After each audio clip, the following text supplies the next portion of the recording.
This is Shay Sparks from the Power of Investing in People podcast and firestartersbookproject.com. You are listening to the Shadows podcast. Hey, Shadows listeners. If you're looking to make some extra income that also impacts people, then you need to look at becoming a certified leadership coach with Giant. If you don't already know, Giant has been in the leadership space for over 13 years. I got certified through Giant in 2018, and I've been teaching ever since. Just to give you some context, they used to own and operate the John Maxwell brands. They ran the LeaderCast conferences where Jim Collins, Henry Cloud, Malcolm Gladwell, and Simon Sinek, just to name a few, were regular speakers.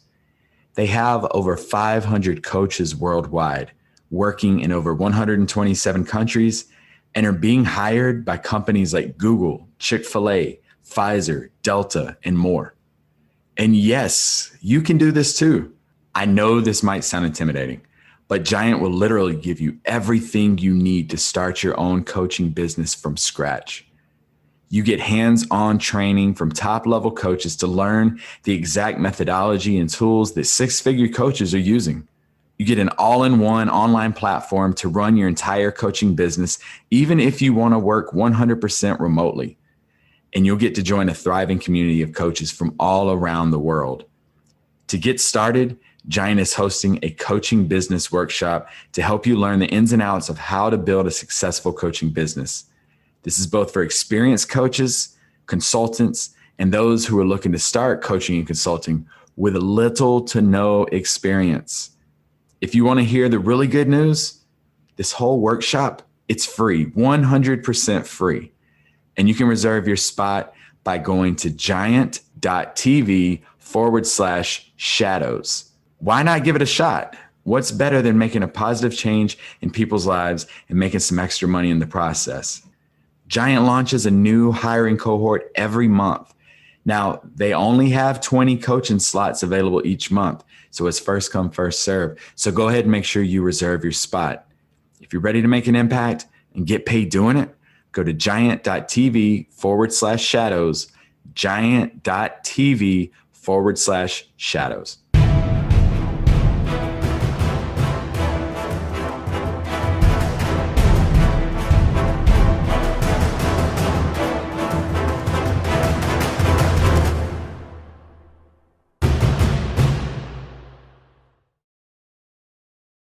I want to welcome everybody to another episode of The Shadows podcast. I am your host, Trip Bodenheimer. I am so excited today to be joined by Nancy John. I could have probably talked to her for about 2 hours before even hitting recording. But ma'am, welcome. Thank you, Bodie. It's so nice to be here on your podcast. Thanks for having me. You've had some wonderful guests, so I'm excited to be part of that group. You are part of the group, absolutely. She is the co-founder and CEO of Seed Leadership.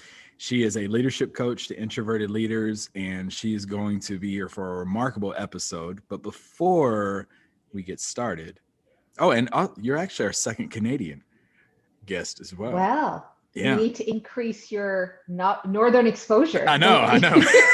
We do. I'm getting there. My last couple of episodes. Okay, no, it's pretty good. That's pretty good. It took me a while. First thing we're going to do is our rapid fire questions. All right. First rapid fire question for you. What is something you don't mind paying more money for? Convenience. Okay. Such as, so for example, we're looking to redo our kitchen, get some renos done there. And as we looked through different contractors to go through, we had cheaper options and we had ways to go, but we ended up going with probably a more expensive option compared to a couple of other ones, because we knew that this guy and his team would get it done on time. We would not have to oversee everything all the time. So the convenience of that was more important to me than just a cheaper price. So I was willing to pay for that. Okay. Favorite cereal? I don't eat cereal often. I actually haven't had breakfast. I don't eat breakfast often anymore, but really? I do. If I think back to, I'll have to pick some childhood favorites now. Corn Pops is fantastic. I'm picking things that are terrible for you. These are probably not even good cereals, people. So don't take any of this as eating advice. Corn Pops was great. Cocoa Puffs is fantastic. If I pick something healthier, I guess multigrain Cheerios. Oh no, whatever the, yeah, I think it's multigrain Yeah, it's Cheerios. multigrain. It's a good one. Vector's pretty good. But yeah, I don't really eat cereal anymore. So, but yeah, if I had to choose, that'd be. So dietary advice with Nancy John, Cocoa Puffs, and Yeah, please, friends. This is if you're looking for dessert, that's what you want. okay. What go to dessert then? Oh gosh, I have so many, so many. I would say probably if I was in a pinch, it would be a Kit Kat chunky bar. Very specifically, the chunky bar, not just the skinny force pieces. Yeah. Kit Kat Okay. chunky. Okay. If Kit Kat is watching and they end up giving, Send you some. Feel free to send me your chunky bars. Well, I was like, if we're going that route, I'm gonna start plugging some candy bar. What is something that you find yourself laughing at that you should not? That I should not be laughing at. It's a good question. I can't think of anything. In the moment, I just laugh. I'm pretty good about not laughing at people as I see, like if I saw somebody flop in front of me, I'm pretty good about not laughing at them at that moment. But yeah, I can't really think of anything that I feel that I've laughed at least most recently, that I was just like, ooh, I shouldn't have done that. So I can't think of anything. We'll go with a impression I do of someone that we both know. I think that's a good one. That laughter is not a laughing at, it's a laughing with. It's very different. Laughing with. Yes. Okay. And the funny thing is they'll probably listen and go like, I wonder who she's talking to. Yeah. You see that? Whoever's listening, pay attention. Pay attention. That reminds you of anyone. There you go. And our final question, I'm interested to see what you have to say about this one. You can have dinner with 3 historical figures who are no longer with us. Who would you eat with? Who would you eat that chunky Kit Kat with? Oh man, 3 historical figures.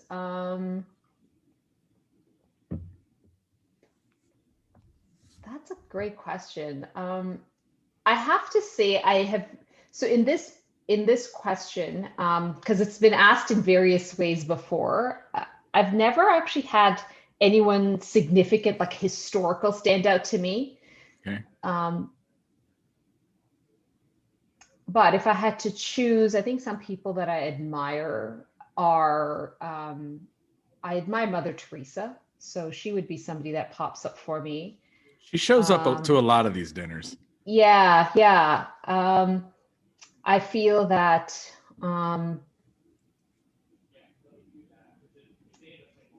so for me, yeah, like I would say if I could have dinner with Jesus Christ, that would be pretty awesome. Yeah. And then thirdly, I don't know, I'm kind of a little bit torn here. Like there's a couple people that came to my mind. Harriet Tubman came to my mind, and Mahatma Gandhi came to my mind. And I feel, although Harriet Tubman may stand out among the folks that I mentioned, I think one of the things for me that I admire a lot in people, in all of these people, is like a combination of humility and courage. Both to be able to have both of those, because I feel a lot of times we feel it has to be either or.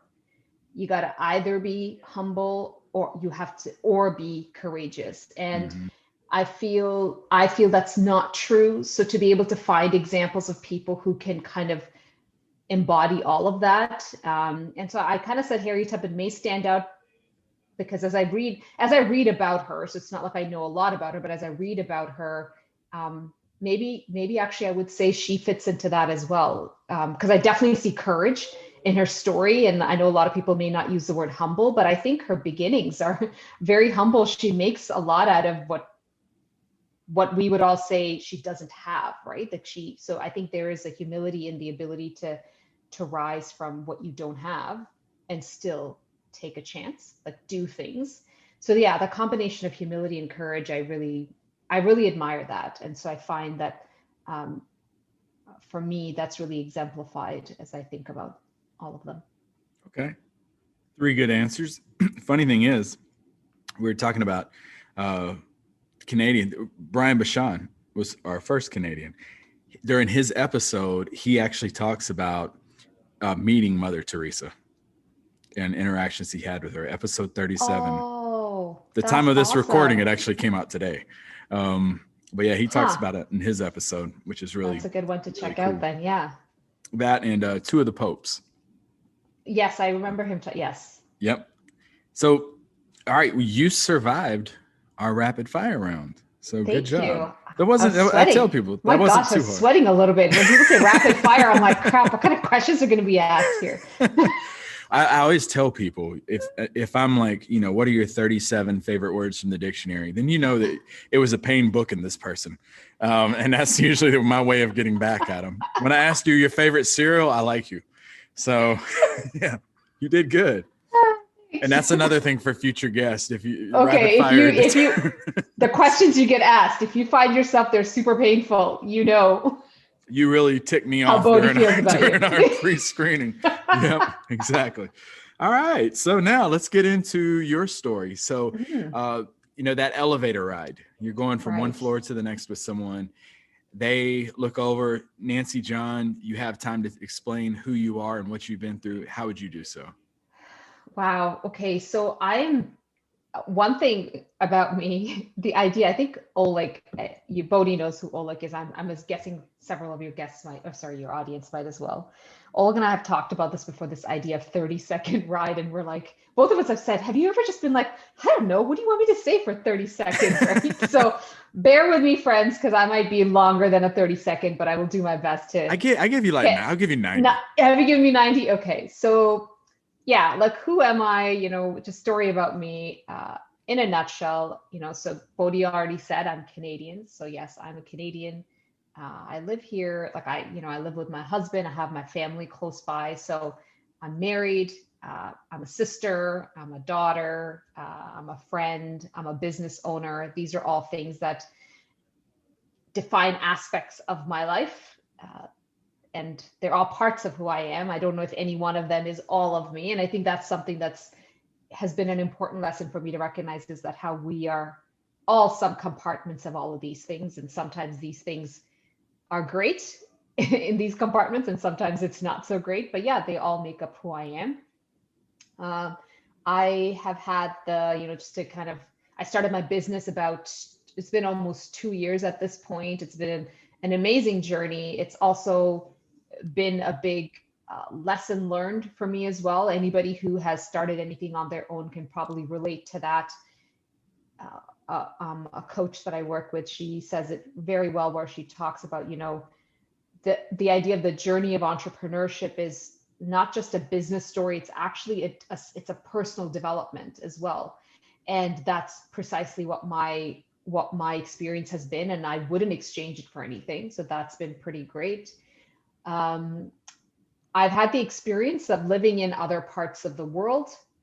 So, kind of just growing up and exposure to different people, which I believe has really helped me to appreciate valuing.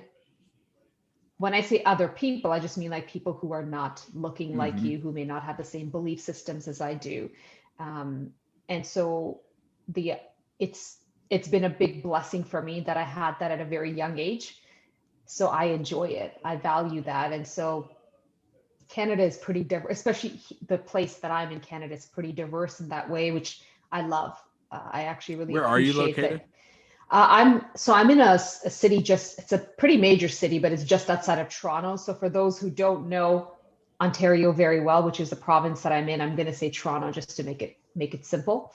But I'm actually in a city called Mississauga. It's pretty big. It's a pretty big metro as well. But yeah, it's quite diverse in that way. I mean, Toronto as a hub in and of itself is one of our major hubs that people come to, kind of like your New York or like those main areas. So yeah, so my life, I've had the integration of all of these things that have allowed me to kind of shape into who I am.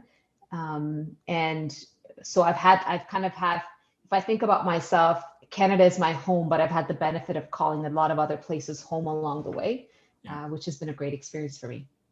Awesome. Where are some of those places you've lived? Yeah, so I was born in India. So I've lived in India and I've lived in Saudi Arabia.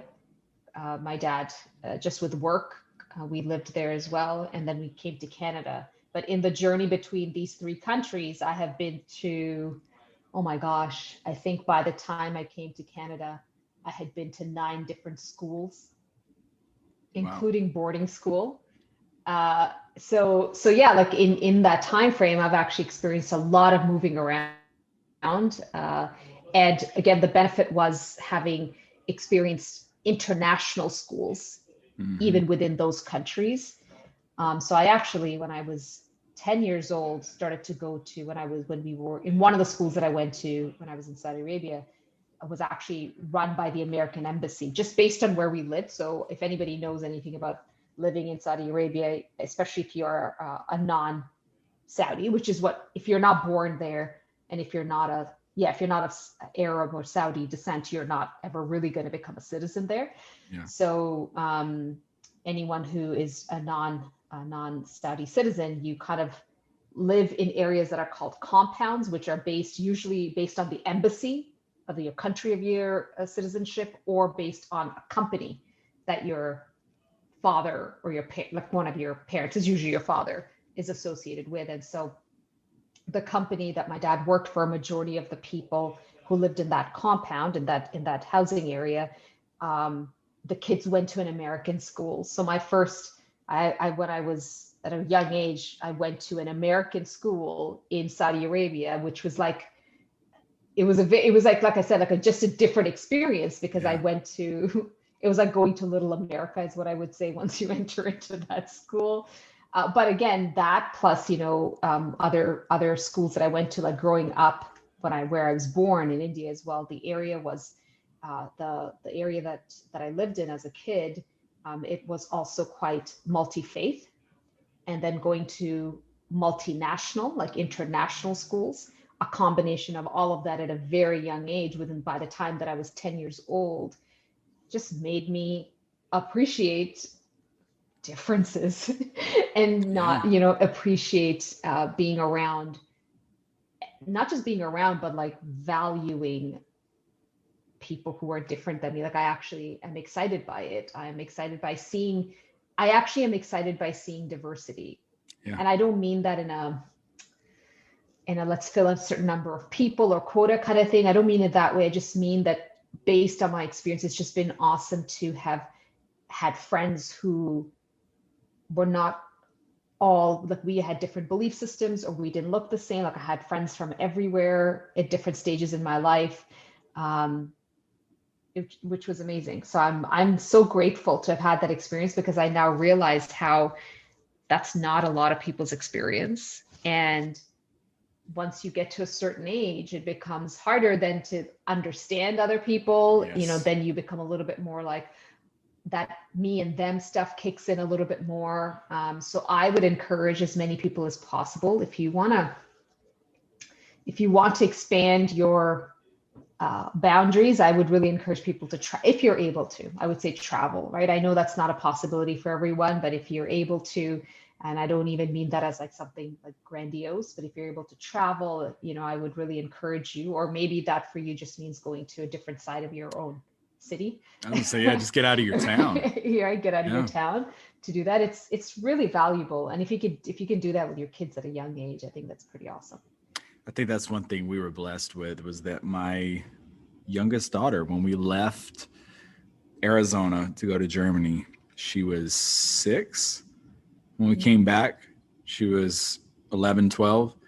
And she got exposed to so many different cultures overseas, to where, that is a big thing. It is so underrated, I think, too. And like you said, just getting out of your hometown and seeing other 100%. Cultures and other experiences grows you as a person.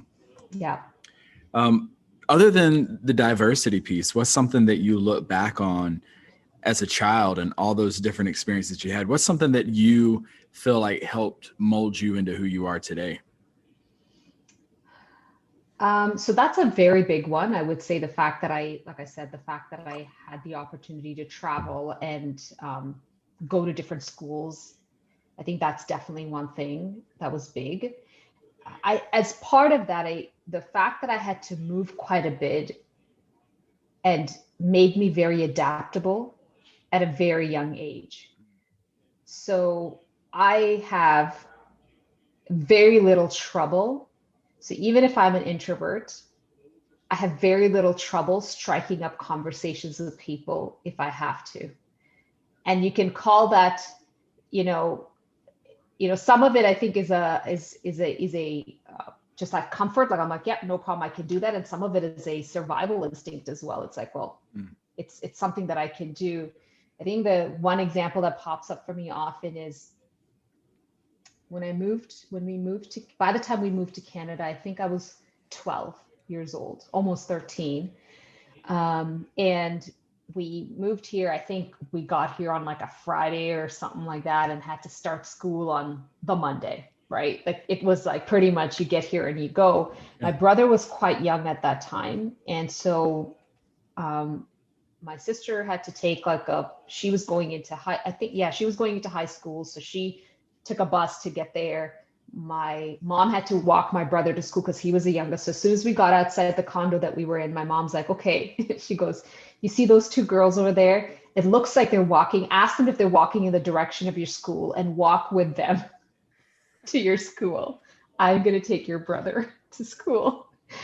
And I remember, I don't think I really I don't remember going like, oh my gosh, I don't think so. I was like, okay. Yeah. Even though I was inside, like probably going, what the hell am I doing here? Mm-hmm.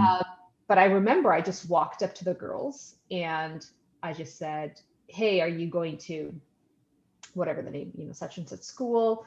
And they looked at me like I had three heads, I'm sure, because, 12 and 13-year-old girls are kind of like, what are you doing? Very judgy, yeah. So they're like, yeah. And I was like, do you mind if I just walk with you? And they're like, okay. Sure. And I did. I just walked with them. And I like I said, I just knew at a young age because I'd done it so often just to be like, okay. And I feel on that day it was a survival instinct to do it. And I just did it. But like I said, I'm grateful for it because that's shaped me. The ability to adapt has shaped me. And so I remember going, I asked some questions. Now, I don't think they weren't necessarily my friends, but we ended up, how you, throughout your grade school, like you connect with people. So they stayed people that I connected with. It's not like it became weird relationships, but it was awkward the first day. And I remember once I obviously got to school after class started because I had to go to the office to, make sure everything checks out and whatnot and process all those things and make sure what kind of classes I need to get on. And I mean, I know, so I remember going through that. And then once I got into class, I was just like, okay, anybody who's in school, what is the most petrifying thing on your first day of school? Oh, stand up, Nancy, and introduce yourself to everybody. That's okay. Yes, that's one thing. I don't even know what I did at that point. I walked into class and I don't know what happened. Lunchtime. Oh, yes, lunch. Who do you see? You're walking around with your tray. Yeah. I was like, so I remember going in and I was like, the first thing, as soon as the first break happened, I was looking around and I was praying to God. I said, Lord, please help me. What do I do? But I just kind of looked and I found this one girl and I just kind of zoned in and I just walked up to her. And I have no idea why I picked her. Maybe she just looked kind of, I just went up to her. I still remember her name. Her name was Farah. I went up to her and I said, hey, I'm Nancy. I'm new to the school. Do you mind if I sit with you at lunch? And she was the sweetest girl. She just goes, yeah, of course. Come find me at lunch. And that was it. That's a big stressor for a kid. That was it. I went to a school my 5th grade year. In North Carolina. We moved to South Carolina. And then I came back halfway through my 6th grade year. So I knew the people in the cafeteria. Yes. That first day going back, I remember like the anxiety walking to the cafeteria, like, oh my gosh, who am I going to eat with? Yeah. And it is a legit stressor. It's a big stressor. And the thing is that, when I was really young, like I actually was a very chatty kid. Like I used to get into trouble for talking too much and everything. But what happens is like over time, as you're swapping schools all the time, it's not the same group of friends anymore. And so I've gone through this major culture. I think the biggest culture shift I had is when I went to the American school. So I think I had more of a culture shock there than I had coming to Canada. It was almost like by the time I came to Canada, I'd already dealt with the culture shock. It was not, now it was just a bit of like, I'm almost a teenager at that point, and that kind of dealing with that. Yeah. And new, you have to now start fresh. Like, it's those things, but I don't ever recall being nervous about coming to Canada. I was always excited to come. Like, it wasn't scary for me that way. But my culture shift, because I think I'd already dealt with some of that culture shift already. But still, coming here, it was like, okay, now you have to just regroup and find your group of friends. And it is, like, as human beings, it's a survival mechanism. So to your question about like what's really shaped me, I feel that all of that helped me to become very adaptable.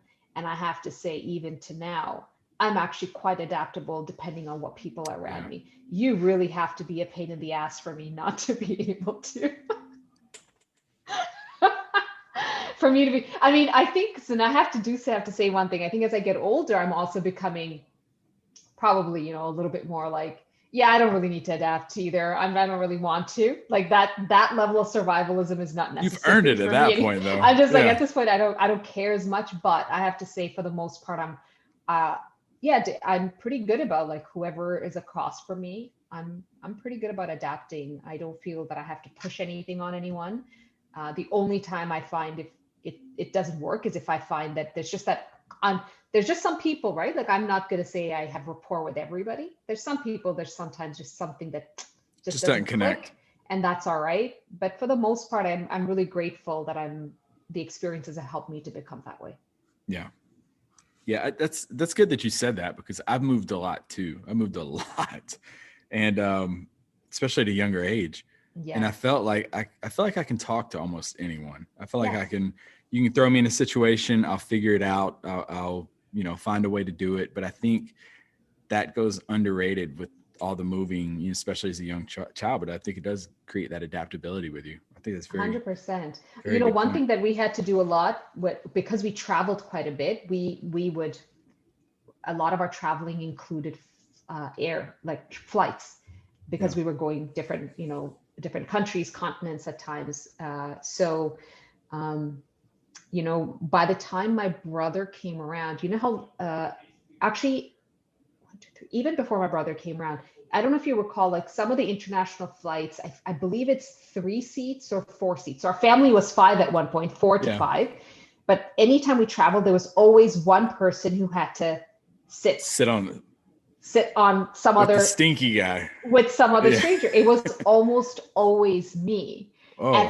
And I think it's because, again, I don't say that as as I'm complaining or feeling bad about it. It's just, for whatever reason, somehow it ended up being me. I just feel that just those kinds of experiences made me okay with just talking to strangers, to the point where some of my friends now, we'd be like, why are you striking up I'm like, why not? They're just, I'm like, I'm not so I have to be their friend, but why not? Like, they're nice. Like, they're just asking me questions. I don't have a problem with answering some questions. Like, big deal. Like, so it's just made me okay with that stuff. I'm the exact same way. The guy out there cleaning up, I can go out there and start talking to him. And my wife is not like that, but I am. And I would hear it from my family for the longest time. Like, why do you have to talk to everybody? They're people. Yeah, exactly. My husband's another level at that, though. My husband actually talks too. Sometimes I'm just like, seriously, are you a politician, dude? Like, come on, we gotta get going here. Well, y'all have a company. You got to talk to people. Yeah. So after that, where did you graduated high school in Canada, and from there, it seems like you're moving around, traveling probably stopped, but talk about your career once you finished school and you started getting out there in the workforce. Yeah. So I went, I actually, when I was finishing up high school, like most people, I was kind of like, I'm not really sure what I wanted to do. And I initially thought I wanted to go into teaching. And I actually, I don't know how it's in the US, but in Canada, you apply for your university's in your last year, you do it in the first semester, in the first half of the year, so that you hear back by the second half. But then what you also do, we have the opportunity, depending on how many courses you've taken, you can do co-op, which is work. You can go and work in the place or the area that you are hoping to get into, that it's like an internship. Yeah, exactly. Yeah. So I remember I applied to universities based on their teaching programs. And then at the same time, I went and did a co-op in a grade one class. And I remember once I went through that experience, I was like, oh God, like I'm not built for this. Like I couldn't do it. I was like, I can't do this. And so I decided I don't want to go into teaching, but I had already applied to the university. So that my choices of universities were based on their teaching programs. So I ended up getting into, they were all good universities regardless, but I ended up getting into university, but then I have to be like, what do I want to, now I'm in, what am I taking once I'm in university, right? Yeah. And so so it was a little bit of a discovery for me.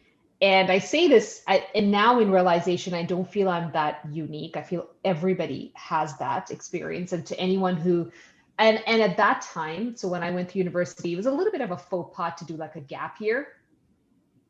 Because you're like, oh, if you take a gap year, are you going to go back? And I knew my never go back. No, that's not happening. You're either finishing or so. I knew that was like not an option, at least one that I didn't seriously consider to take a gap year. I would encourage people, if you can take a gap year, take a gap year. Because in the end, the reality is we change and we grow and evolve so much that what you do, it doesn't really mean that's the only option available to you. Yeah. It's just what I believed that like it's like a be all and end all. So I ended up doing a bit of a broader degree. I mean, I ended up taking things I wanted to do. I ended up doing economics and communication studies. I just kind of appreciated both sides. But when I went through that communication studies component, organizational development was one of the courses that I went through, and it just right away clicked for me. But I didn't know what to do with it. It's just one of those things you're in university. And I believe that one of the gaps that had happened, and I'm hoping it's not still the case, but I feel like it probably still is to some degree, is not enough of an applicability between what you do in university and what does that actually mean for you coming out in real life. Yeah. We just right away go to what's the job you can get, which I believe is absolutely important, but I don't think we give enough of an idea for what's possible. So if you really want to get into something like this, if you find, rather than subject matter wise, like, are you an analytical person? So as an analytical person, do you know what options are available to you? You can probably get into a lot of different industries in a lot of different ways.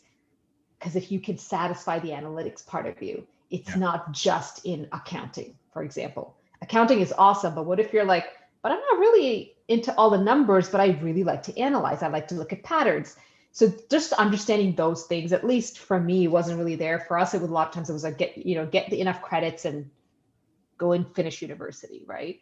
But what I'm grateful for is when I got into my first job, like I said, right away, my first job was one of those fluky kind of things. I was working part-time, and I was just working part-time out of university, and my mom happened to be working. She had a contract role at a company, and she saw a posting for, what was the name of that role? Performance analyst. And I actually had, I was like, what does that even mean? What performance am I analyzing? Like, I had like no idea what this was about. It was a logistics company. I was like, what do I know about logistics? I know nothing about logistics. And so she gave me the posting, and when I read it, the posting actually said, there was a couple things. One, the timeline had finished, like the application deadline had passed. And secondly, it had said, previous logistics experience preferred or asset or something or the other, it said. And I told my mom, well, first off, I don't have any of this. I don't have this experience. And secondly, the deadline has expired. And my mom kind of said, so what's the worst thing that'll happen? They'll say no. Yeah. All right. I was like, fine. Right. I applied. I proceeded to get that job, which is my very first full-time job. And I'm so grateful for it. And I'm actually still in touch with my first leader. Like, she's an she was fantastic. I'm so grateful that I had a chance to work with her because she allowed me, what I experienced with her was what I want in a leader was someone who was willing to, that she really knew how to trust me and kind of give me the autonomy. And I was young, like it was my first job. That doesn't mean she didn't have, there was no guidance. It just was like, she was very open to what did I want in development. And I was very open with, this is what I want. I had opportunities to ask for things where I was just like, I want to go to this conference. Here's the reason why. Here's the ask. This is how much it's going to cost. And she's like, okay, let me take a look at that. And so it really allowed me to do that. And so then she recommended me for a leadership role, which I went into right after that. So I was with that company for a few years. And like I said, it gave me an opportunity to grow and really spread my wings. And I was able to then expand into training and development very early, like within I think after my first year, if I'm not mistaken, I got right in. There was a portion of the company where you would do training and development for in-house. And so I started to get into that because I knew with organizational development and design, and there's a part of me that was still drawn. So what I realized was I was drawn to teaching and development, just not of kids. Yeah. And so I think that I don't know, that experience just helped me to realize that. So it wasn't really a no to teaching. It was just not that way. There are other ways to do this, which is what I mean when I say, if you have an interest in analytics, well, it doesn't have to be just one way of getting there. There's multiple avenues to that. And so that allowed me to get into that space. I ended up moving from that. I wanted to take a break between the company because I was just, you get into this mode of almost a crisis of like, what am I doing with my life? Where do I want to go? I'm so old. I'm 24. What am I going to do? Yeah. Right. I was like, I got to figure this out. And I ended up trying to figure out, like, I wanted to get more specifically into training and development, like in a much more focused way.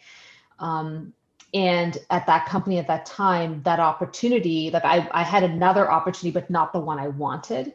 Yeah. And I made a decision to leave the company and move on. I kind of had a bit of a space in between those roles where I got a chance to work at a different company. But then I ended up seeing a role that I really, really wanted with a different organization in financial services. So again, one of these things where I was just like, for anyone listening, any role that I have ever applied for, wherever it said previous experience or experience in this industry, I've had zilch. Like, so it can happen. You don't need experience in every industry to do the work you want to do. I ended up applying for the role, and I remember getting to the interview, and sometimes things just click, right? You have a feeling, and as soon as I entered in, I just had a good feeling about the people that were interviewing me. And I remember, I think it was in my second interview, it was the top leader. I don't know, whoever the main leader. I don't know how to describe it but like the director or like the higher leader in the team came in, and she asked me a question. She goes, "Why financial services?" And I remember I told her, I said, "I actually have no interest in financial services." I applied for this job because of this role. It's the role that intrigues me.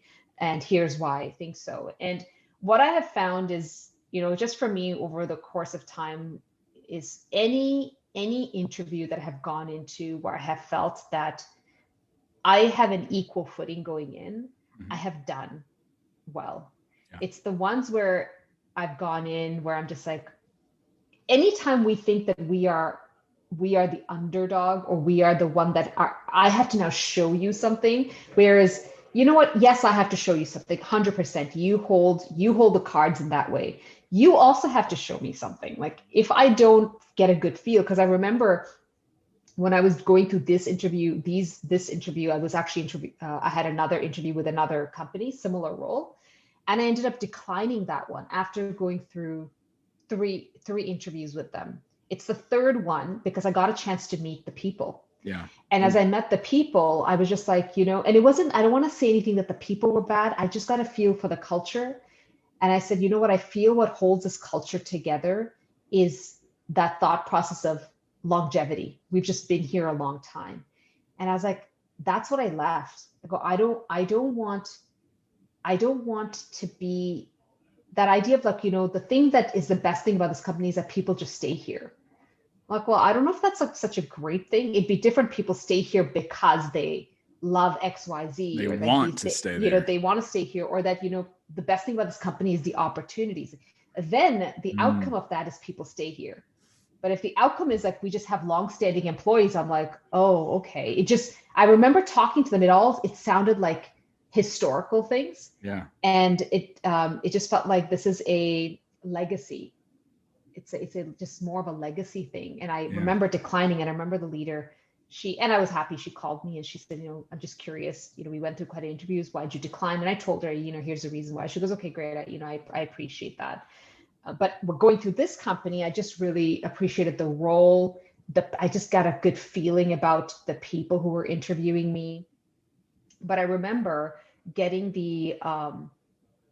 when it came time to get the offer, right? So they came around, they were giving me the offer. I had a request. I said, the organization that I'm leaving, I have like 2 requests. One was around vacation time, because anybody who's joining the company, what it's like to get vacation time. And I had accrued a certain amount of time based on the company that I was with. And I said, I'd like to have that here.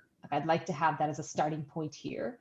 And secondly, I'm in a place right now with this company where I'm going to be getting a bonus. And it was going to be a significant bonus. Mm-hmm. And I said, so 2 options. Either if you're willing to wait out my start time so that the company that I'm with will pay me my bonus, because I'm like, I knew I was getting the bonus. Yep. Or you can you pay me the bonus. Like, I'll tell you what that bonus would be. You pay it to me, and I'll start when you want me to start. And I recall when I had this conversation. I like your negotiating. I like your negotiating. Not if I was hiring, but I like. But it was just, I don't know. I was in a place in my life where I felt like there have been a lot of times, Bodhi, where I have not done that. It's not actually a natural thing for me to do. Yeah. I was just in a place where I felt like this felt right to me to do that. Yeah. And I remember the response.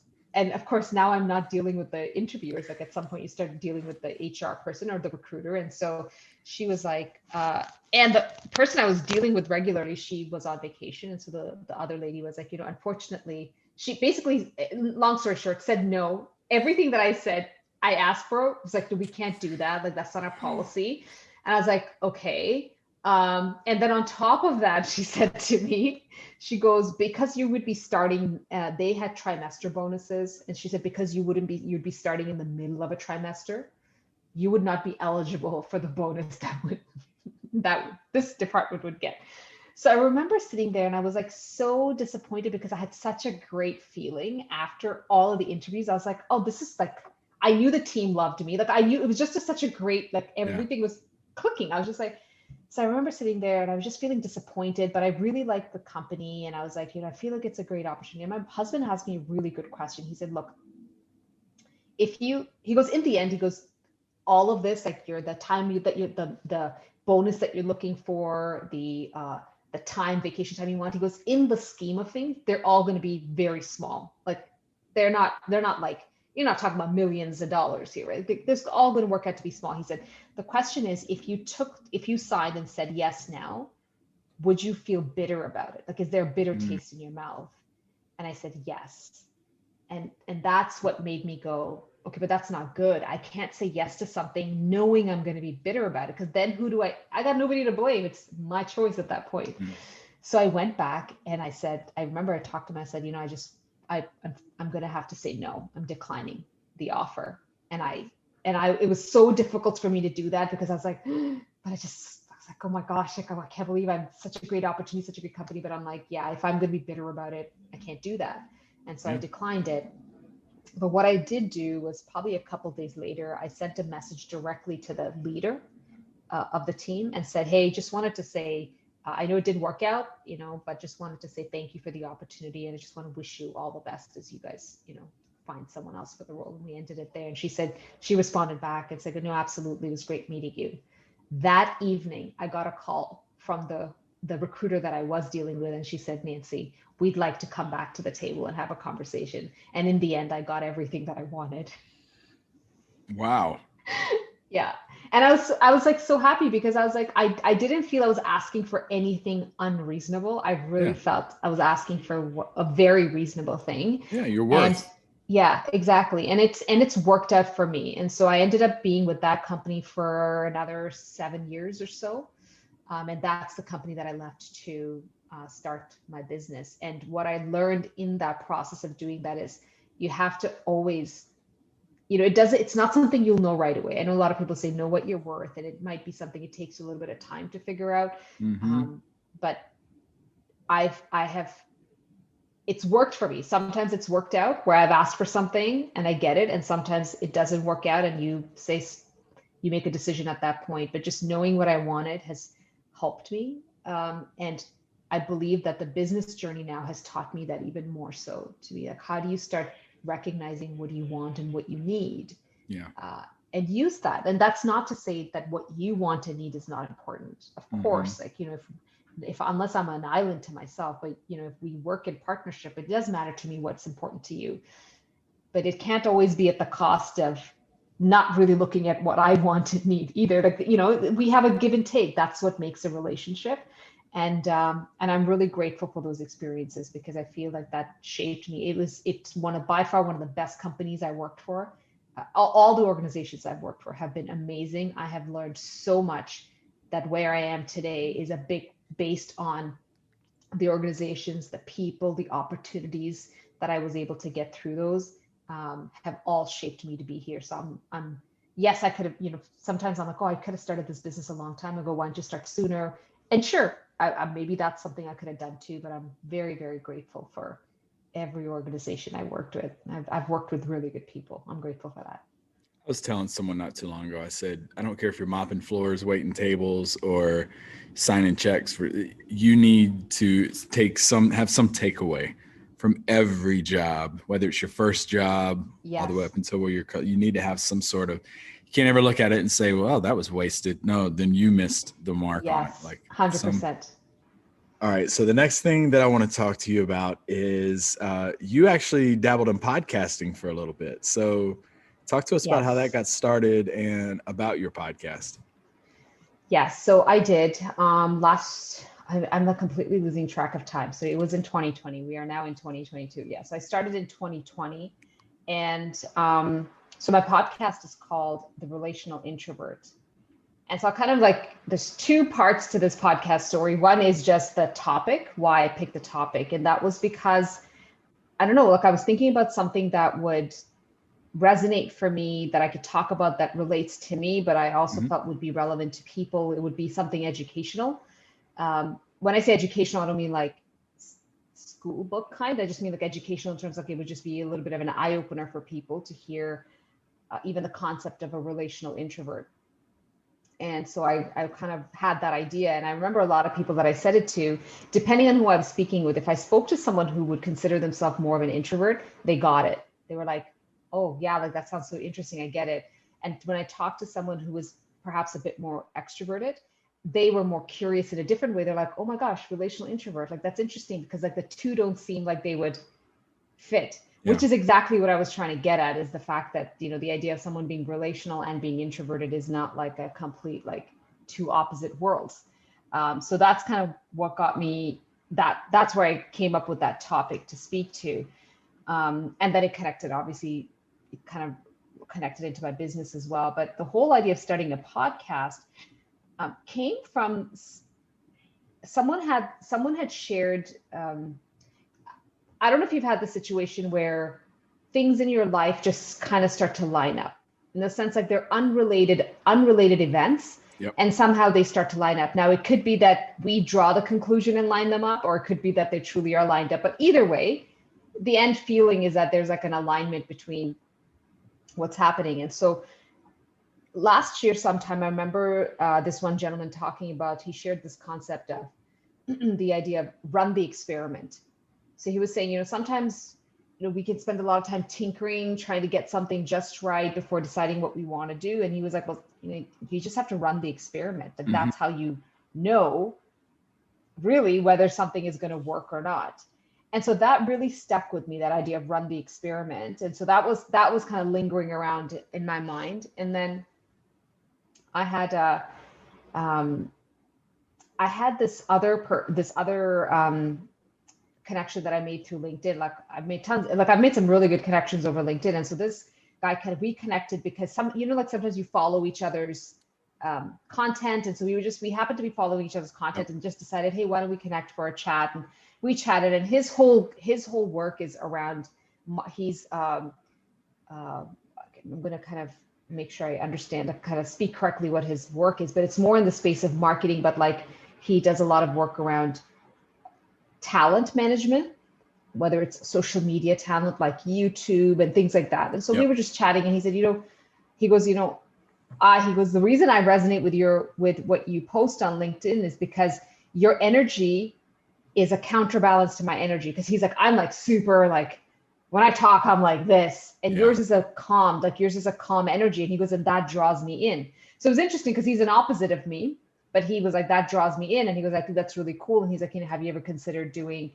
podcast? And he was talking to me about like creating long form of content. At that time I was like, oh, what are you even talking about? It was, create long form, and then you could make it shorter and stuff. I was like, oh my gosh, like those are some great ideas. And so he's giving me some tips, and he said, have you ever considered doing a podcast? And I said, honestly, on my list of things to do, it's like down here. It's really not a priority item, right? And I said, it's not because it's not good, but I said, as I think about starting a business, I just have to prioritize where I put my energy. But he helped me to look at it from a content perspective. He said, if you can do it to create content, that can be a long form of content, and you can minimize it and kind of create other things out of that podcast. So that got me thinking. So this gentleman talking about run the experiment, this guy saying, hey, look, have you considered doing it? Because then, Nancy, you could even pull all of these things together, and one day you could write a book. And I was like, what? That concept was like, okay, I haven't even, like, that's not even something I've, again, on a list of to-dos, it's like nowhere near, but I never thought about it like that. And sometimes someone else can help you think differently than I was thinking. So that got me thinking, going like, okay, so what could I do? And so then I had another conversation. So now I was kind of bringing myself down to, okay, you know what, maybe a podcast might not be a bad idea, at least to kickstart content, to give me a better way of creating content. There might be an opportunity here to create connections, create more exposure on LinkedIn or any sort of social media. And so we kind of went through that. But then I had another conversation with someone else who, when I was figuring out, I'm doing this, should my podcast be connected with my business? I don't know. I'm getting stuck. And she asked me one question. She said, does it have to be connected to your business? And it was interesting because I never asked myself that question. And sometimes I find people can ask you something that completely, like the barriers that we thought, like all those kind of roadblocks, like, I don't know, it doesn't connect with my business. I got to find a way to make it connect. And also she asked that question, and all those roadblocks, like, it's almost like it just went clear. Yeah. And I was like, I don't know, I guess it doesn't have to. And she said, yeah, look, I mean, you can always, maybe later on you decide, yeah, it does connect with my business. Or you say, no, it doesn't connect with my business, and it doesn't have to connect ever, and they can run parallel to each other. So it was interesting because all of these things happen very simultaneously to each other. And by that time I decided, okay, Nancy, just go with it. Like, run that idea, like just run the experiment and go with it. So I said, okay, let's just go with it. And all I did, because I know there's so much more you could do to do a really great podcast, all I did was buy a good microphone. That's all I did. Other than that, I was like, I'm just going to go for it, because people were like, oh, tell me a little bit about what kind of a plan you put in place. I said, to be honest, in all other areas of my life, that's how I operate. I'm very much, what's the plan? How am I going to make it happen? This is one of those few areas that I said, just try it. Just try it and see what happens and figure it out as you go. And that's precisely what I did. So when I first started, I did it only audio. That's kind of why I invested just in the mic. I knew that the listening quality was important. And I know that a lot of people who simply listen to audios are audiophile, like what they call audiophiles, like they're for them, auditory is their primary way of experiencing and taking in information. So I said, okay, well, I can just make sure I create the best that I can, create a really good, because there's so much equipment you can invest in. I was like, I'm not becoming, like, I didn't see myself, at least right now, like I don't see myself becoming some major podcast host at the moment. But just to start off, I needed a mic. So that's what I did. I invested in a mic and I recorded my first season in my closet. I'd sit in the closet and because it creates this amazing kind of environment because all your clothes just dampen extra noise. Yeah. There's no echoing. It's an amazing look. So when you hear it, I was like, this actually sounds pretty awesome for somebody who doesn't know what the hell they're doing and just recording something. And I just went and figured out what's the best, easiest way to do it. What's the easiest way to start? And Anchor was a really simple way to start as a platform. Sponsor of the show. Yeah. Is that the sponsor of your show? Kick it off with Anchor ads. So yeah, every time. Awesome. So Anchor was a great way for me to start because they also, and I'm saying this for anybody who's interested in trying it out. They also took, the idea of what happens a lot of times for us when we're starting anything new, whether you are starting your own business, podcast, any sort of initiative, is the more decisions we have on our plate, the more fatigue kicks in, the more likelihood of, you know what, I don't know, that's too much. I don't want to do it. So I wanted to minimize as many of that as possible. So once I had decided, Nancy, just running with it, you bought a mic, that's all you need to do. You have a closet, start recording in there. What I liked about Anchor was that it removed me having to now go and post on other platforms. Yes. They would post it for me. And I was like, well, then that's great. I will do that. They had pretty good, I didn't have time to create my own art, like my media art and everything. I was like, what can I do? I just, as much as possible, I leveraged what was available to me. Yeah. And what I needed to do was create the content. And so I ended up that's how I kickstarted. And the first season was me just sharing my take. And the whole point of the podcast was just to really highlight, what are some of the leadership strengths and qualities of introverted people. And just to be able to share some experiences around it. And I started off with just sharing my own. I would pick certain topics and just share. And that's how I did the first season. And one thing I was surprised at, of course, I had people who knew me who said, oh, I appreciate this about the podcast. And I had people give, I would ask for feedback as well and say, what would you, what's something you could give me feedback on? I also had people who I didn't know reach out and say, I really appreciate this because it describes me, which was encouraging for me because sometimes you wonder who are you talking to other than yourself. Yeah.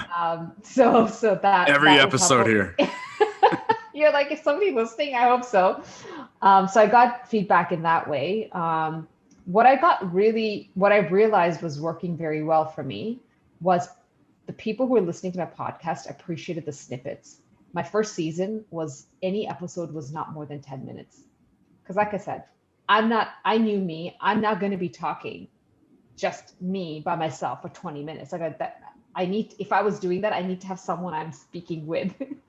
or if I chose to do 20 minutes, it would have to be something that I had to really think about and probably have written down. I don't think I would just riff for 20 minutes on my own. I can riff with somebody else.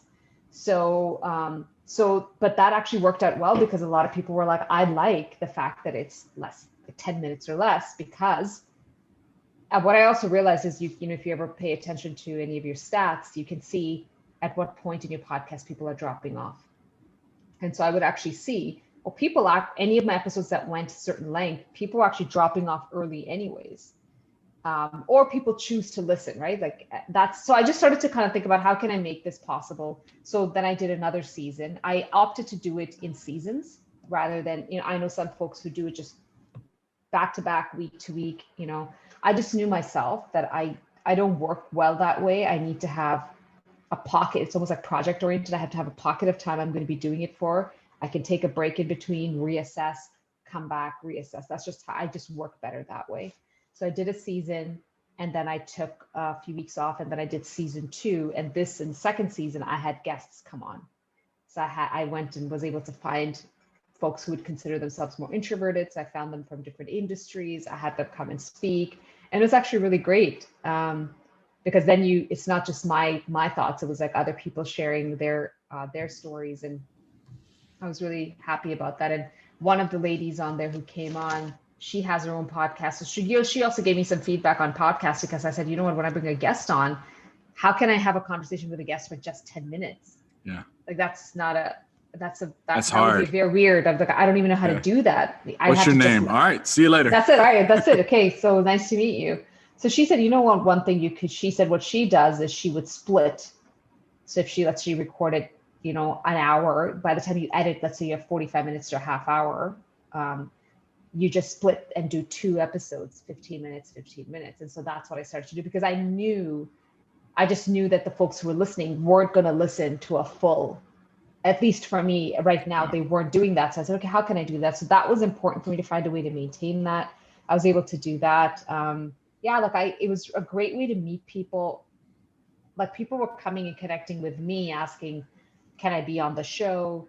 So it gave me a chance to just even filter through that way and make contacts with people that I would have likely never made contacts with. So I appreciated that. So that was a good journey.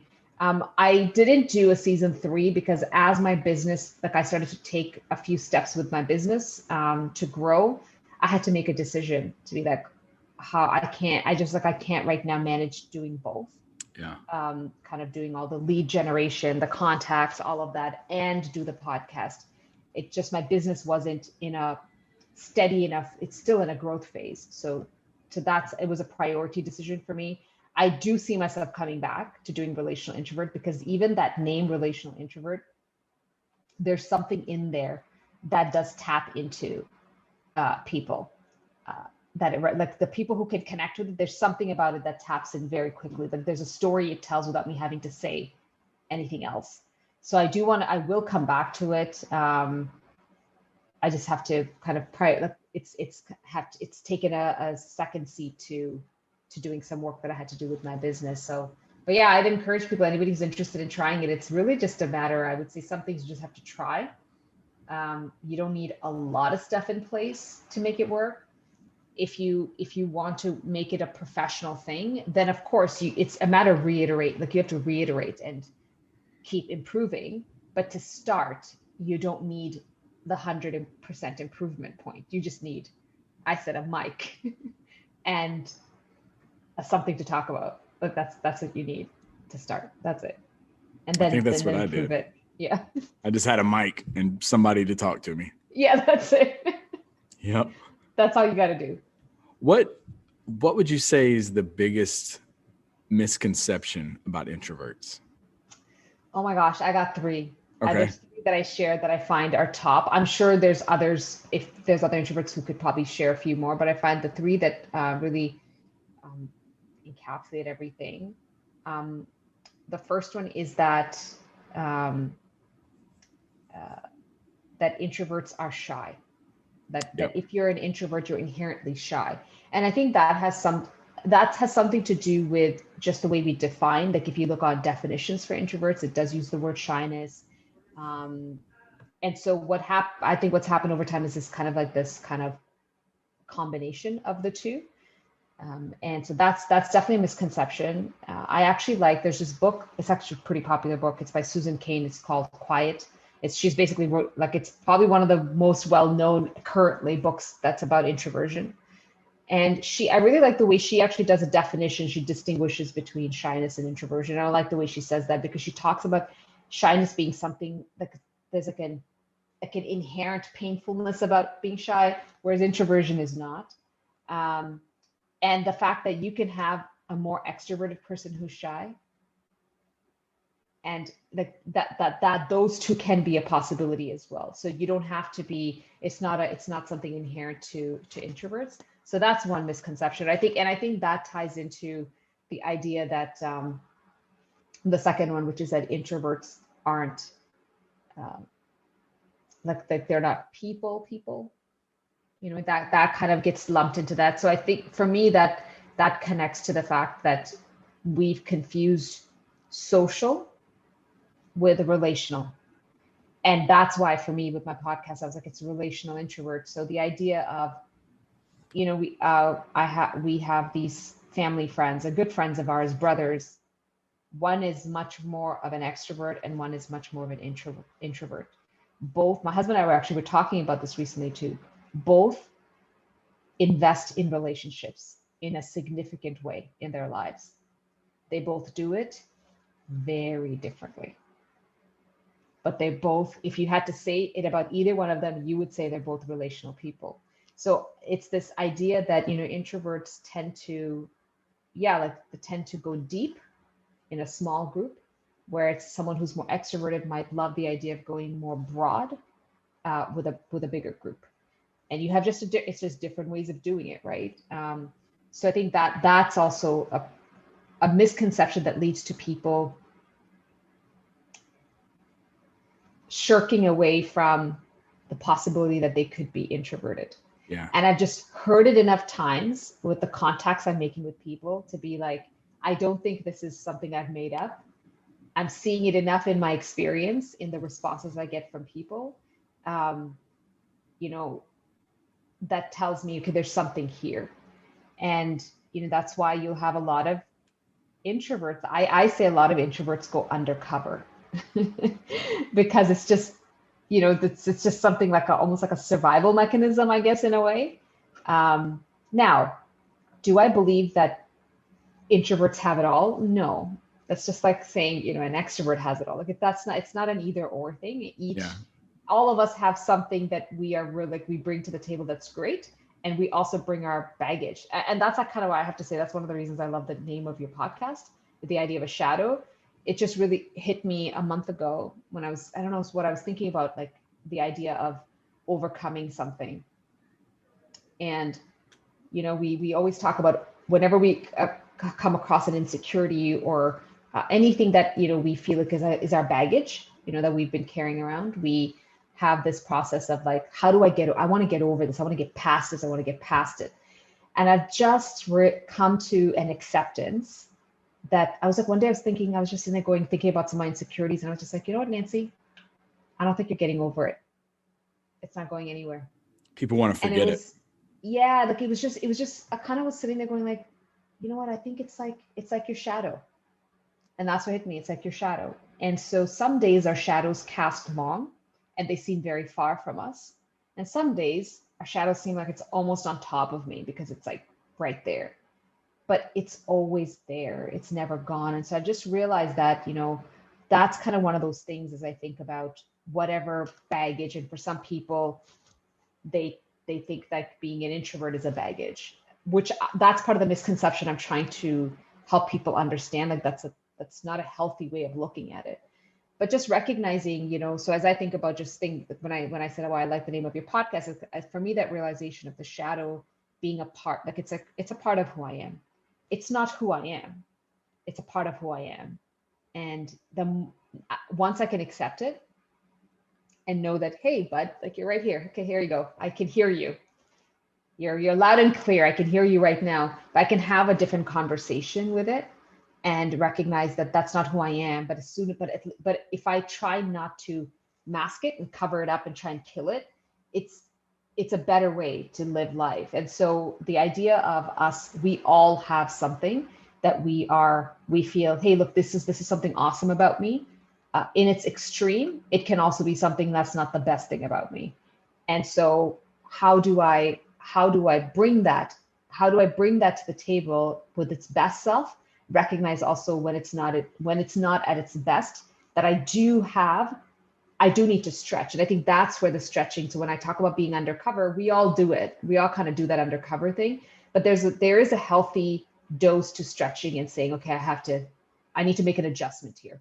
Me operating the way I would just want to operate all the time is not going to work here. Like it's not going to help in this relationship. Right. So I think that's where, but that idea of that misconception for me around, social and relational, I think it's problematic because that makes people go like, ooh, I don't want people to think I'm antisocial. And somehow the idea of introversion, antisocial, I'm like, it's actually it's BS. Like that's not what it is at all. It's relational. People build relationships in a different way. You do not need to have 1,000 friends to have good relationships. Like you don't, like you, who in the end are you going to call on when you got a problem? You probably can count 3 to 5 people right away who come to your mind.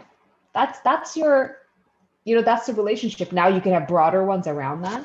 So that's one misconception. And the last one for me really is around, it all feeds in, is that introverts don't make good leaders. And I feel like all of this then kind of ties into that. I reached out to a gentleman when I was just making my contacts and stuff, and just reached out and just said, hey, this is who I am. It's what I do. Would just love to connect. And he's like, oh, appreciate the connection. He's like, I'm paraphrasing what he said, but the gist of what he said was, here in this organization, anyone who's had any level of success needs to be anything but introverted. Like if you want to kind of travel that path of success, you need to break out of that shell. And I'm glad he said that to me, because one, it was I was like, okay, so I'm not crazy. Like this does exist. This is actually there. And the little bit of a disheartening part was that I know he's a leader in that organization. So I reached out to him and I said, you know what, actually, it's interesting you say that. In North America, like I'm going to just generalize between Canada and the US, but let's say overall North America, about 35 to 40% of the population is somewhere on that introversion spectrum. So unless you found just the 60% who's in your organization that are all like pure extroverts, I don't think so. Like, I don't think that's what's happened. You do have introverts on your team. But what I realized was that sort of thinking, because it exists, it makes it very difficult for people the idea of a quiet leadership to pop up, so then you have people who feel that they constantly have to be saying something all the time. When we've all been there where sometimes people are saying to me, like, why are you saying anything? You got to actually right now have nothing of value to say. People and speak. You're simply filling the room to hear yourself and sometimes actually to kind of not put all the blame on them. Sometimes it's also partly because they're like, if I don't speak, people are going to think that I don't know what the hell I'm saying. So I'm not necessarily advocating for don't say anything. I don't advocate for that, because I think that then takes us to an extreme of I'm just always going to quiet and listen. Well, that's not helpful either. So what I've realized is, the quiet that comes from somebody who is insecure or uncertain, shy, whatever we want to call it, that quiet, and the quiet of someone who's listening, observing, purely taking things in, for the observer, both of it looks the same. So then the conclusion that's made is, you know what, Bodhi's always quiet, right?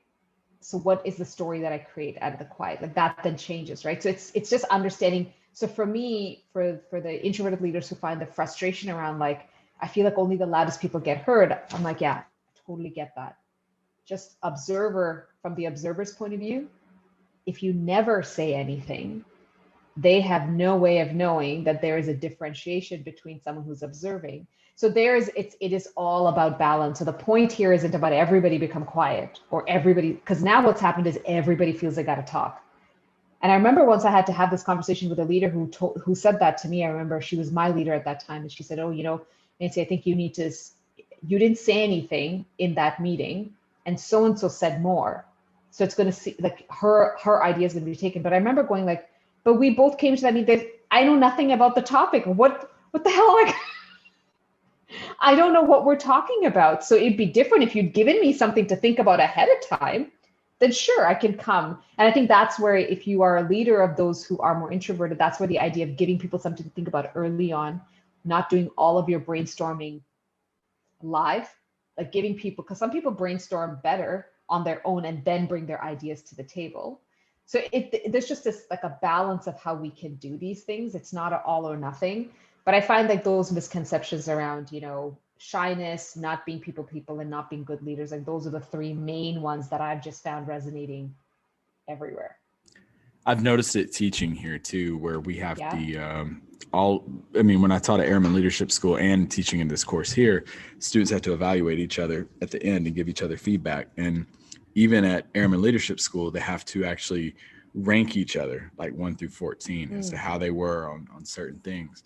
And what we would notice, especially when it came down to like leadership points, is this person over here, Nancy John, who doesn't speak a whole lot, gets labeled as introverted. And when they do the ranking, gets labeled as number 14 out of 14 and gets labeled number 13. And when they would do feedbacks, they'd go around and they're like, well, thing was, I had to put somebody at 14. You were the quietest one in here. And I really like how Simon Sinek describes introverts and extroverts, because his way is he talks about coins and Yes. how it's an amazing speech. Yes. If nobody's seen it, but he talks about how, the introverts wake up with 5 coins in the morning, and the more they interact with people, they spend a coin. And Yes. the extroverts collect coins the more they talk to people, and they want to be Scrooge McDuck at the end of the day. And his thing was, it's more energy, but people look at it more as a social thing, more of a how much you talk.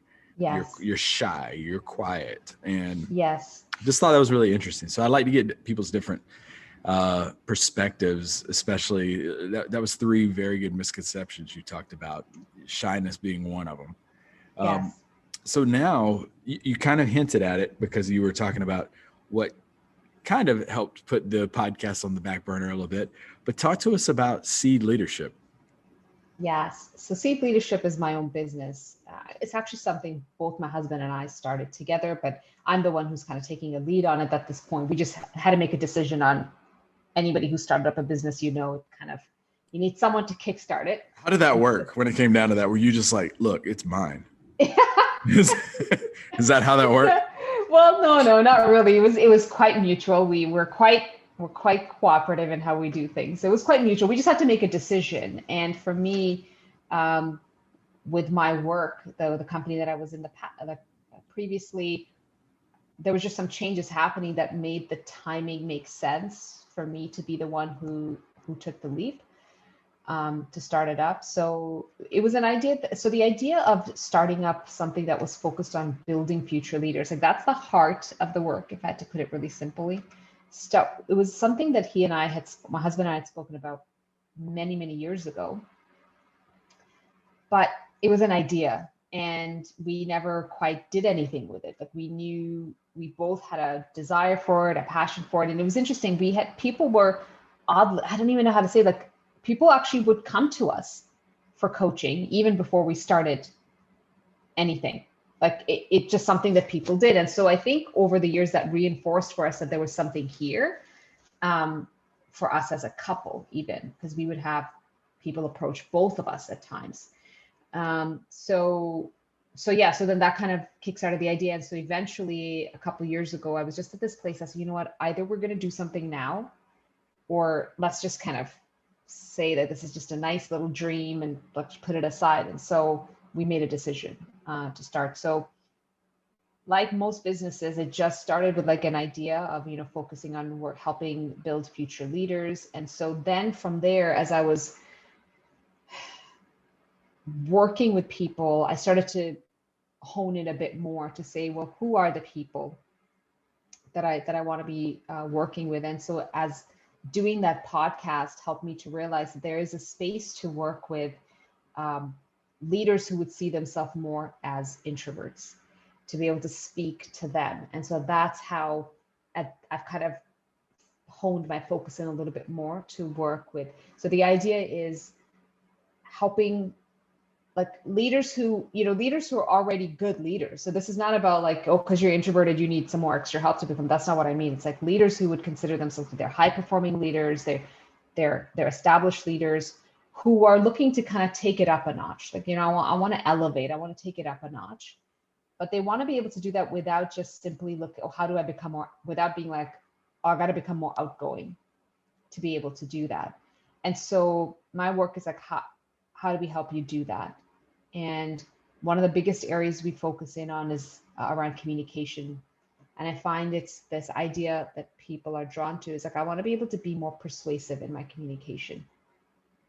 And I don't mean that as how do you manipulate people, but like, no, I want to be able to share something that causes action, that kind of gets a response from people. And so that's like the center point of the work. And I find for most introverted leaders, that's something that resonates, because we talked about the idea of, how do I get my voice heard? How do I speak up? All those things without turning into somebody else that I'm actually not. So it's this balance of stretching yourself, because you can't be quiet all the time and get your voice heard. Like that's very difficult to do unless somebody might have figured out a way. Please share if you have. I want to know.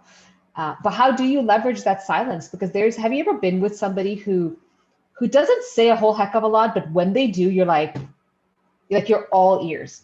Everybody You're just listens, drawn, yeah. right? You're just like drawn to that person. So there's power in being able to leverage that strength. And so it's really being able to say, how can you do that? So how do you become better at that? So the focus is around, my work is around like kind of honing in, working with those introverted leaders who are looking to elevate, focusing on the communication as well as building relationships. Like anything that we do, I'm a believer that unless you're going to go and live solitary somewhere, like completely like a hermit, perhaps, everything you do is connected to somebody else. Like it's too related. We're just way too, whether we like it or not. I'm not saying I necessarily like it all the time. That's just a reality. So it matters then how I connect with you. It matters then, to be like, hey, Bodhi, like this is something I want to focus in on. Like, can you help me with that? It matters then for me to be able to say, Bodhi, like that didn't work for me. I don't like that approach. That it matters that we can do those kinds of things. And so it's kind of how do you do that in a way that builds relationship, builds partnerships that can then help you to elevate your leadership. So it's actually, it's the focus on partnerships and communication. It doesn't matter which level of leadership you're at, it's relevant. And so the folks that I work with, I find most people I end up working with usually come at a time where they're at a time of transition in their like either they're taking on a new team or they're stepping in newly into leadership, or they're not going to elevate. Like they're like, okay, now I'm moving into another layer, like another higher layer. So it's a time of transition no matter what. And that's because all of us, when it comes to change, like whenever there's a point of change in our life, it's a learning, it's a time, like we're like primed for learning at that point. So that's when I find most, if not all of the people, like all the clients that I've worked with come at that point. But they're at actually different levels of leadership. So that's what I know. That's when I know I'm like these competencies or these areas of focus are relevant regardless of which phase of life you're in. It's not something just for someone who's just starting out, or because sometimes some people, might say, you know what, I've already worked through all of this, and I think that's awesome. But I bet you anything, a few years from now, they will be in a situation where they'll come back and say, you know what, I'm at a different layer now. I need to come back and relook, because I had to do the same thing, to be like, I thought I knew all these things, but I got to come back. I got to refresh myself. I feel like I'm changing. So because I'm changing, my view's changing, I got to have a different approach. This approach has worked up to now.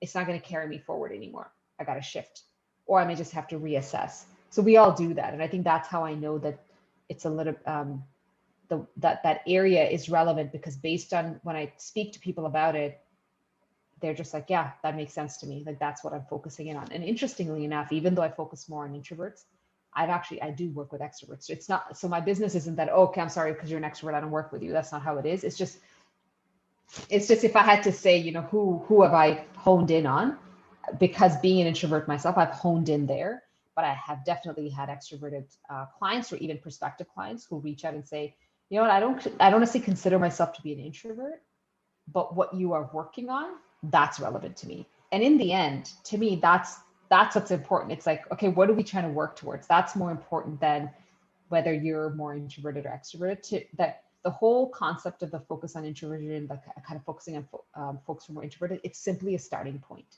It's not the end. It's not the be all and end all. It's simply a starting point to open up the conversation, because usually that's where those folks tend to have like the connection to some of those competencies that I'm working on. Like, it just speaks to them. But that doesn't mean that we spend the rest of our time talking about the introversion. We don't actually. We just get to business. Like, what is it that you want to get to? I'm trying to picture you like checking over like a pre-assessment form and being like, says here, extrovert. Ooh, okay. Sorry about that. Sorry. See you later. It's gonna be $100, but yeah. So no, that doesn't happen. two-part for you. First, if they want to find out more information about C leadership, who can you point them to, or who you point them to you, but where can you point them to? And then also, how did the recent pandemic impact your company? Right. Maybe I'll start with number 2 first. So when the pandemic started, I was still really early in my business. And so to be honest, I don't know if I can say that the pandemic caused a whole bunch of big negative effects for me. I guess maybe one of the areas where it created some blocks for me was around making like face-to-face connections, like in-person networking or anything like that. Like that, yes, that was difficult to do. But my business, for the most part, like all my service was done remotely because I work with people all over Canada and the US. Like it's, and I'm hoping like more international shortly as well. So it didn't affect me in that way as someone who might have had bricks and mortar, or like someone who was maybe going physically into organizations. It didn't affect me in that way because I was able to do most of everything online. It was definitely a really good, I think everything is a good learning opportunity. Even though it didn't affect me in the same way as some other folks, it affected me in the sense that budgets for organizations were cut. So working directly with organizations became more challenging. Like if I was contacting an HR group or someone to talk about, opportunities for programming, depending on the business or the industry they were in, they were not in a place to invest. So that certainly was an impact. But other than that, I would say the effects were not so much business. I think it was just personal, just as it would have been for everybody else. Like, how are you adjusting? What did that mean for us personally? My husband had to start working from home. So that just meant like, what does that look like? Space sharing.